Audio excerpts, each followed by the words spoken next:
और ये वापस गोरखपुर की तरफ बढ़ के जाएंगे। क्या वो थाने भी बंद होंगे? क्या जिन अस्पतालों में मजदूरों को, किसानों को, आम नागरिकों को इलाज नहीं मिलता, क्या वो अस्पताल भी बंद किए जाएंगे?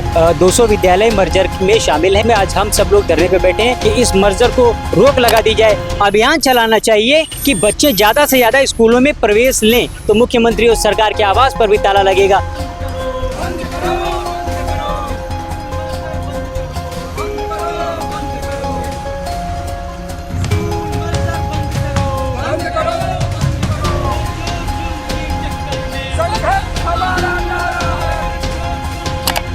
उत्तर प्रदेश की योगी सरकार ने 5000 बेसिक स्कूलों को मर्जर कर दिया था और जिसके बाद विपक्ष लगातार सरकार पर हमलावर है।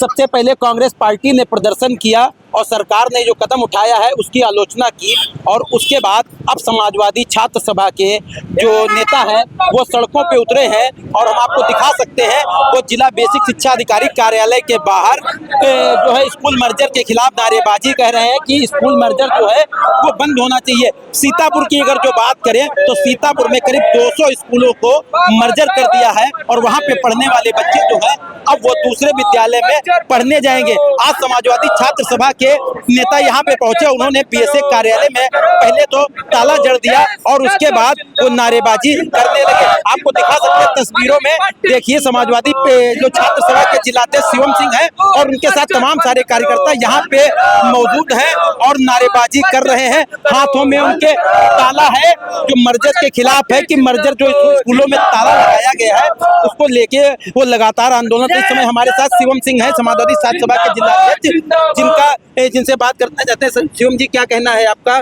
मर्जर के खिलाफ? आप पूरे उत्तर प्रदेश में योगी सरकार ने 5000 से अधिक विद्यालयों को बंद कर दिया है, जिसमें करीब करीब सीतापुर के भी 200 विद्यालय मर्जर में शामिल हैं। कुछ को बंद कर दिया गया। इसी के विरोध में आज हम सब लोग धरने पे बैठे हैं। अभी हम लोग अतिरिक्त मजिस्ट्रेट के माध्यम से ज्ञापन भी सौंपेंगे।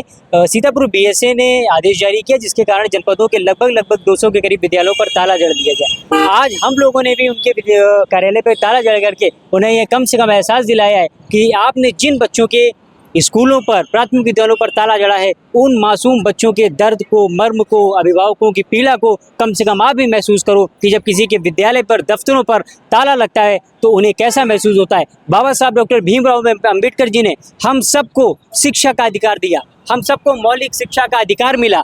हम सब शिक्षा को बचाने के लिए, आप देख सकते हैं माँ सावित्रीबाई फुले जिन्होंने शिक्षा के लिए काम किया, नेताजी जिन्होंने शिक्षा को बढ़ाया, सामाजिक न्याय को और मजबूती दी, डॉक्टर राम मनोहर लोहिया जी जिन्होंने शिक्षा के लिए योगदान दिया। एक तरफ बाबा साहब अम्बेडकर जिन्होंने संविधान में शिक्षा के लिए सबको शिक्षा का अधिकार दिया, उस तरफ ज्योतिबा फुले जिन्होंने शिक्षा के लिए काम किया। हम सब शिक्षा को बचाने के लिए, स्कूलों को बचाने के लिए हम सब धरने पर हैं। हम सब प्रशासन की मांग कर रहे हैं कि इस मर्जर को रोक लगा दी जाए। हालांकि कल जो फैसला आया है न्यायालय ने सुरक्षित कर लिया है। हम सबको न्यायालय से उम्मीद है कि मर्जर पर रोक लगेगी। उत्तर प्रदेश सरकार से हम सब ये मांग करते हैं कि मर्जर पर रोक लगाई जाए। सरकार का तर्क है कि तमाम सारे विद्यालय ऐसे थे जिनमें छात्र संख्या शून्य थी, एक भी नामांकन नहीं था।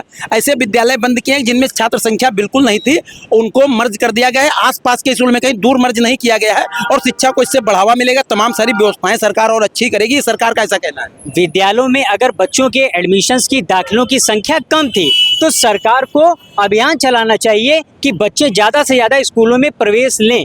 बच्चों के जन्म लेने की संख्या कम नहीं हुई है। ऐसा नहीं है कि बच्चे पैदा नहीं हो रहे हैं, बच्चे लगातार जन्म ले रहे हैं। सवाल ये है कि मिड डे मीलों की व्यवस्था खराब, स्कूलों में गुणवत्ता की कमी, तमाम सारी चीजें हैं। और जब स्कूलों में संख्या कम थी तो सरकार को इस पर विचार विमर्श करना चाहिए था, गहनता से अध्ययन करना चाहिए था कि स्कूलों में बच्चों की संख्या कम है तो बच्चों को अभियान चलाना चाहिए। स्कूल चलो अभियान सरकार चलाती है, कम से कम सरकार को अभियान अगर जमीनी स्तर पर चलाते, बच्चों को प्रवेश दिलाते तो शायद ये मर्जर की स्थिति नहीं आती। सरकार से सवाल ये भी है कि क्या जिन थानों में सुनवाई नहीं होती, क्या वो थाने भी बंद होंगे? क्या जिन अस्पतालों में मजदूरों को, किसानों को, आम नागरिकों को इलाज नहीं मिलता, क्या वो अस्पताल भी बंद किए जाएंगे? सवाल ये है कि जिन लोगों ने आज शिक्षा के इन मंदिरों पे ताला लगाया है, समय बदलेगा, सरकार बदलेगी तो मुख्यमंत्री और सरकार के आवास पर भी ताला लगेगा और ये वापस गोरखपुर की तरफ बढ़ के जाएंगे। शिवम जी, एक मेरा सवाल है, अभी मामला कोर्ट गया है। 51 जो सीतापुर के था कि सीतापुर के 51 बच्चों जो हैं उनके अभिभावक भी कोर्ट गए हुए हैं।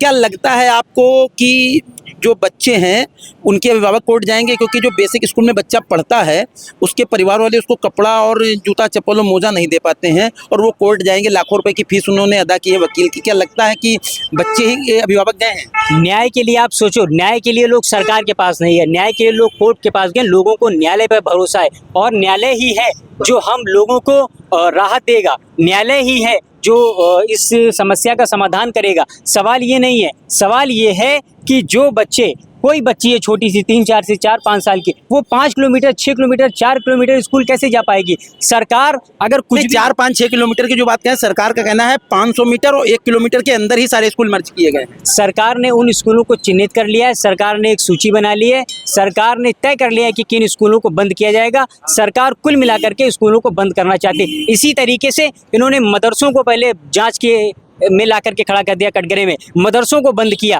जब इन्होंने मदरसों को बंद किया तो लोग ये सोच रहे थे कि ये केवल अल्पसंख्यक मुसलमान भाइयों की लड़ाई है, लेकिन आज जब स्कूल बंद हो रहे हैं, प्राथमिक विद्यालय बंद हो रहे हैं, तब ये समझ में आ गया है। एक कहावत है कि जलते घर को देखने वालों, फूस का छप्पर आपका है, आग के पीछे तेज हवा है, आगे मुकद्दर आपका है, उसके कत्ल पर मैं चुप था, मेरा नंबर अब आया, अगला नंबर आपका होगा। तो इसलिए दूसरे की लड़ाई में हम लोग खड़े हों, हमें न्यायालय पर, कोर्ट पर पूरा भरोसा है कि वो पक्ष जनता के फैसले में आएगा। जब 2 बच्चों का नामांकन है तो स्कूल आखिर वो कैसे चला सकते हैं? तो उन्होंने उसको मर्ज कर दिया। अगर 2 बच्चों का नामांकन है तो सरकार गांव-गांव जाकर अभियान चलाए, बच्चों को ढूंढे, बच्चों को प्रोत्साहित करे। और बच्चे अगर सरकारी विश्वविद्यालय में, सरकारी प्राथमिक कॉलेजों में दाखिला नहीं ले रहे हैं तो इसमें सरकार की कमी है, सरकार की स्कूलों की खामियां हैं, वरना ये पहले, इससे पहले कभी नहीं हुआ। सरकार को इस पर ध्यान रखना चाहिए, इन चीज़ों पे। ये सरकार शिक्षा नहीं, सरकार में जो लोग बैठे हैं, जो सरकार संभाल रहे हैं, उनके बच्चे नहीं हैं, इसलिए ये इस दर्द को महसूस नहीं कर। समाजवादी पार्टी का स्टैंड क्या रहेगा अगर जो सरकार नहीं? समाजवादी पार्टी आज ज्ञापन देगी, 3 दिनों के बाद, 4 दिनों के बाद अगर सुनवाई नहीं होती, हमें न्यायालय पे भरोसा है, हम न्यायालय के फैसले का भी इंतजार कर रहे हैं। न्यायालय का जो भी फैसला आएगा हम सब उसका सम्मान करेंगे। तो ये हमारे साथ समाजवादी छात्र सभा के जिलाध्यक्ष शिवम सिंह, जिनका कहना था कि उनको न्यायालय पे पूरा भरोसा है और सरकार को अपना ये फैसला वापस ही लेना पड़ेगा और जब तक वापस है समाजवादी पार्टी आंदोलनरत रहेगी। इस समय यहाँ पे जो है नायब तहसीलदार महेंद्र तिवारी जी पहुँच चुके हैं और समाजवादी छात्र सभा के जो लोग बैठे हैं इनसे ज्ञापन लेंगे। हम सर से बात करना चाहेंगे। सर, यहाँ पे आए हैं बीएससी ऑफिस में, छात्र सभा के लोगों ने ताला जड़ दिया था, क्या कहना चाहेंगे? ताला जड़ दिया कि हमें जानकारी नहीं है। अभी आपके ज्ञापन लेने आए? ज्ञापन लेने आए हुए। अच्छा, तो अभी आप ज्ञापन लेके आगे को भेज देंगे? हम ऊपर अधिकारियों को भेज देंगे जैसा आदेश होगा। तो ये देखिए नायब तहसीलदार महेंद्र तिवारी जी, तो इनका कहना है कि इनको ताले की नहीं जानकारी है, लेकिन ज्ञापन ये लेने आए और ज्ञापन लेके ये उस ज्ञापन को आगे फॉरवर्ड कर देंगे। फिलहाल जो है छात्र सभा का और समाजवादी पार्टी का यही स्टैंड क्लियर है कि जब तक सरकार इस फैसले को वापस नहीं लेती है तब तक वो लोग इसी तरीके से उत्तर प्रदेश में आंदोलन करते रहेंगे। सीतापुर न्यूज़ के लिए रोहित मिश्रा।